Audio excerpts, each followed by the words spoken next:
అధికారం మాదేనంటూ తెలంగాణ అసెంబ్లీ ఎన్నికల బరిలో దిగిన బీజేపీకి ఊహించని షాక్ తగిలిన విషయం తెలిసిందే.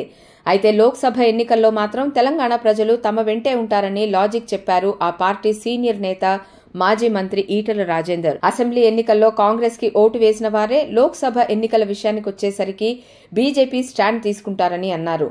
ఆ నమ్మకం తమకి ఉందని, తెలంగాణలో అత్యధిక ఎంపీ స్థానాలు గెలుస్తామని ధీమా వ్యక్తం చేశారు. తెలంగాణ అసెంబ్లీ ఎన్నికల్లో ఓట్లు, సీట్లు పెరిగాయని చెప్పుకోవడం మినహా బీజేపీ నేతలకు మాత్రం అవి మింగుడు పడని ఫలితాలుగా మారాయి. పేరు గొప్ప ఎంపీలు అసెంబ్లీ స్థానాల్లో మట్టి కరిచారు. ఉప ఎన్నికలను ధీటుగా ఎదుర్కొన్న ఈటెల చివరకు 2 స్థానాల్లో పోటీ చేసి ఓడిపోయారు. ఒక రకంగా బీఆర్ఎస్ ఓట్ల శాతం, సీట్లు పెరిగినా దాన్ని ఆ పార్టీ గొప్పతనంగా చెప్పుకోలేం. ముక్కోణపు పోటీలో అదృష్టంతో బీజేపీకి లభించిన సీట్లు అవి. అయితే లోక్సభ ఎన్నికల్లో ఫలితాలు తారుమారవుతాయని బీజేపీ నేతలు ఆశించడమే ఇక్కడ కొసమెరుపు. ఈటెల లాజిక్ ఏంటంటే, కేసీఆర్ పై కోపంతో తెలంగాణ ప్రజలు అసెంబ్లీ ఎన్నికల్లో కాంగ్రెస్ కు ఓటేశారని అంటున్నారు ఈటెల రాజేందర్. లోక్సభ ఎన్నికల్లో మాత్రం వారంతా బీజేపీకే ఓటు వేస్తారంటున్నారు. మహిళల ఆత్మగౌరవం నిలబెట్టిన ఘనత కేంద్రంలోని బీజేపీ ప్రభుత్వానిదని, 10 లక్షల మంది మహిళలకు వడ్డీ లేని రుణాలు ఇస్తున్నామని, మహిళలు, యువత అంతా కలిసి మోడీని మరోసారి గెలిపించుకోవాలని సూచించారు.